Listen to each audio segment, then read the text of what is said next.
Hello hall I am சாரா.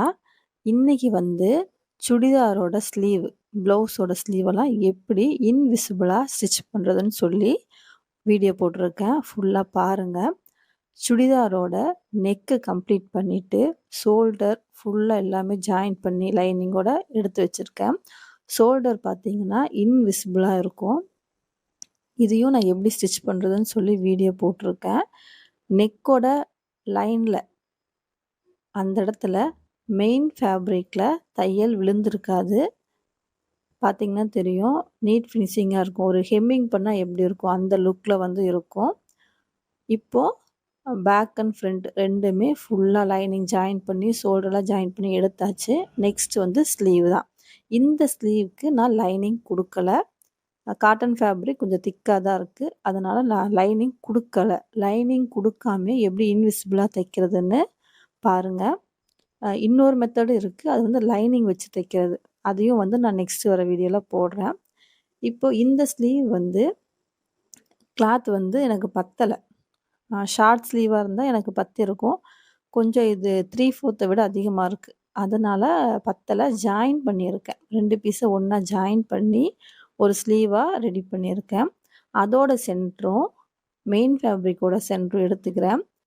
நம்ம எப்போவுமே right side பார்த்து மேலே வச்சு தைப்போம். இதில் அப்படி கிடையாது. ராங் சைடும் டச் பண்ணுற மாதிரி வச்சுக்கணும். ரைட் சைடு மேலே தையல் போட்டு வரணும். இப்போ சென்டர் நான் கரெக்டாக பின் பண்ணிக்கிறேன். கரெக்டாக அதை பார்த்து பின் பண்ணிவிட்டு, நீங்கள் வந்து பிகினராக இருந்தால் சென்டர்லேருந்தே தைக்க ஆரம்பிங்க. இல்லை ஓரளவுக்கு எனக்கு தெரியும், நல்லா தைப்பேன் அப்படின்னா, நான் இப்போ பிடிக்கிறேன் பார்த்தீங்களா, ஒரு இன்ச்சாக ஸ்லீவோட ஆர்ம் ஹோல் பார்ட்டையும் ஸ்லீவையும் கரெக்டாக வச்சு தள்ளி கொண்டு வந்து இந்த மாதிரி கடைசியில் ஒரு பின் பண்ணிக்கலாம். இதுலேருந்து தைச்சா ஃபுல் ஸ்லீவ் ஒரே தையலில் முடிஞ்சிடும். இப்போ நான் தைக்கிறேன் பாருங்கள். இந்த இடத்துல கவனமாக பாருங்கள். பாயிண்ட் 1 தைக்கணும். கரெக்டாக பாயிண்ட் 1 தைக்கணும். கைடுக்கு அந்த பக்கம் துணியே இருக்கக்கூடாது. இப்போ உங்களுக்கு தெரியறதுக்காக நான் இன்ச் டேப்பில் வச்சு காட்டுறேன் பாருங்கள். பாயிண்ட் 1 தான் இந்த தையல் வந்து ஃபுல்லாகவே இருக்கணும். அதனால் கீழே இருக்கிற ஸ்லீவையும் மேலே இருக்க சுடிதார் பாட்டோட ஆர்ம் ஹோல் அந்த சைடையும் கரெக்டாக பிடிச்சி ஒன்று மேலே கீழே வராமல் கரெக்டாக பார்த்து இந்த இடத்துல தைக்கணும். ஏன்னா நம்ம பாயிண்ட் 1 தான் தைக்க போகிறோம். ரைட் சைடு மேலே தையல் விழுது. மிஷினோட அந்த டேபிள் மேலே ஸ்லீவோட ரைட் சைடு படுது. அப்போ ராங் சைடும் டச் ஆகிருக்கு. நல்லா பார்த்தீங்கன்னா தெரியும். கரெக்டாக பாயிண்ட் 1லேயே தைச்சிட்டு வரேன்.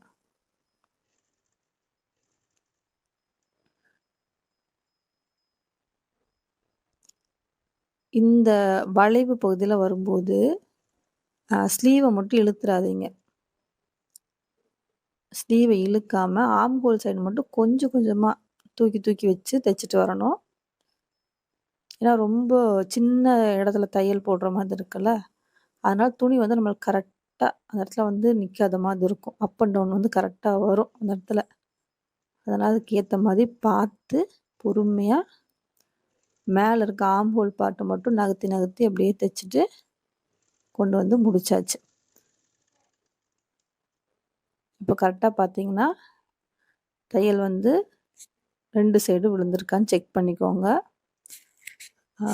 இன்னொரு இதுனா உங்களுக்கு ஒரு வாட்டி செக் பண்ணிவிட்டு விழலைன்னா இன்னொரு தையலும் போட்டுக்கோங்க கரெக்டாக பார்த்து. இப்போ ரைட் சைடு நம்ம தைச்சிருக்க ஃபேப்ரிக்கோட எக்ஸ்ட்ரா பீஸ் எல்லாம் மேலே பக்கமாக தெரியுது. இப்போது ஸ்லீவ் வந்து அப்படியே நெக்கு சைடாக போட்டிங்கன்னா அப்படின்னா ராங் சைடு வந்து வந்துடும். அடியில் இருக்க ஆர்ம் ஹோல் சைடு வந்துடும். ஆல்ரெடி நம்ம போட்ட லைனில் அதுக்கு மேலேயே படிமான தையல் அது வந்து போட்டு வரணும். இது போட்டிங்க அப்படின்னா உங்களுக்கு கொஞ்சம் அந்த வளைவுகள்லாம் நல்லா இருக்கும். நம்ம இப்போ நெக்ஸ்ட் இன்னொரு தையல் போடுவோம், அதுக்கு வந்து ஈஸியாக இருக்கும். கரெக்டாக அந்த லைனை பார்த்து நீவி அந்த லைனுக்கு மேலே ஒரு தையல் போட்டு வரணும். இதே நீங்கள் லைனிங் அட்டாச் பண்ணியிருந்தாலும் இதே மெத்தடில் தைக்கலாம். இல்லைன்னா இன்னொரு மெத்தட் இருக்குது, அது வந்து எல்லாத்துக்கும் பொருந்தாது. இப்போ எப்படி சொல்கிறதுனா, காட்டனில் தைச்சிக்கலாம், நெட் ஃபேப்ரிக்கில் தைக்க முடியாது. அந்த மாதிரி ஒரு ஒரு கிளாத்துக்கும் chiffon sari, georgette sari, crepe silk சாரீக்கெல்லாம் ப்ளவுஸில் வரதுக்குலாம் அப்படி தைக்க முடியாது. ஆனால் இந்த மெத்தடு வந்து எல்லாத்துக்கும் தைச்சிக்கலாம். நீங்கள் லைனிங் வந்து ஸ்லீவில் அட்டாச் பண்ணியிருந்தாலும் அட்டாச் பண்ணலனாலும் நீங்கள் வந்து இந்த மெத்தடில் தைச்சிங்க அப்படின்னா உங்களுக்கு ஈஸியாக வரும். இன்னொரு மெத்தட் இருக்குது. அதாவது நம்ம லைனிங் ஜாயின் பண்ணுறோம்ல, நெக்கை அடித்து திருப்புவோம்ல, அதே மாதிரி ஆம் ஹோல் சைடும் ஸ்லீவ் வந்து ஃப்ரண்ட் அண்ட் பேக் மேலே வச்சு தைக்கிற மாதிரி வரும். அது வேறு மெத்தடு. அது வந்து எல்லா கிளாத்துக்கும் வந்து பொருந்தாது. நெக்ஸ்ட்டு வர வீடியோவில் நான் அதுவும் தைச்சி காட்டுறேன் எப்படின்னு. இப்போது அந்த படிமான தையல் வந்து போட்டு எடுத்துக்கிட்டேன். இதுக்கப்புறம் நம்ம எப்பவும் போல் ஸ்லீவும் ஆம் ஹோல் சைடும் வச்சு தைப்போம்ல, அதே மெத்தடு தான். கரெக்டாக ஆல்ரெடி வந்து இதில் பாயிண்ட் 1 போயிருக்கு. அப்போனா அதுக்கேற்ற மாதிரி ஒரு 1/2 இன்ச்சுக்குள்ளே தைக்கிற மாதிரி பார்த்துக்கோங்க.